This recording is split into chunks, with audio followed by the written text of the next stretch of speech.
வணக்கம். ஒரு நோய்க்கு மருந்து சொன்னாலே மகிழ்ச்சி அடையும் நாம், ஒரே மருந்தில் பல நோய்களுக்கு தீர்வு கிடைத்தால் எப்படி இருக்கும், அது போன்ற ஒரு மருந்தை தான் இப்பொழுது சொல்லப்போகிறேன்.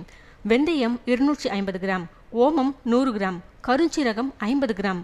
மேலே உள்ள 3 பொருட்களையும் சுத்தம் செய்து அதை தனித்தனியாக கருகாமல் வெறும் வாணலியில் வறுத்து தூள் செய்து ஒன்றாக கலந்து ஒரு கண்ணாடி குடுவையில் வைத்துக் கொள்ளுங்கள்.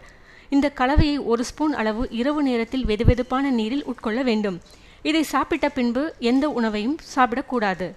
தினசரி இந்த கலவையை சாப்பிடுவதால் நம் உடலில் தேங்கியிருக்கும் அனைத்து நச்சு கழிவுகளும் மலம், சிறுநீர் மற்றும் வியர்வை மூலம் வெளியேற்றப்படுகிறது. 1. தேவையான கொழுப்பு எரிக்கப்பட்டு தேவையற்ற கொழுப்பு நீக்கப்படுகிறது. 2. இரத்தம் சுத்திகரிக்கப்பட்டு சீரான இரத்த ஓட்டத்தை ஏற்படுத்துகிறது. 3. இரத்த குழாய்களில் உள்ள அடைப்புகள் நீக்கப்படுகிறது. 4. இருதயம் சீராக இயங்குகிறது. 5. சருமத்தில் உள்ள சுருக்கங்கள் நீக்கப்படுகிறது. 6. உடலில் உறுதியும் தேக மினுமினுப்பும் சுறுசுறுப்பும் உண்டாகிறது. 7. எலும்புகள் உறுதியடைந்து எலும்பு தேய்மானம் நீங்குகிறது. 8. ஈறுகளில் உள்ள பிரச்சனைகள் நீக்கப்பட்டு பற்கள் வலுவடைகிறது. 9. கண் பார்வை தெளிவடைகிறது. 10. நல்ல முடி வளர்ச்சி உண்டாகிறது. 11. மலச்சிக்கல் நீங்குகிறது. 12. நினைவாற்றல் மேம்படுகிறது. கேட்கும் திறன் அதிகரிக்கிறது.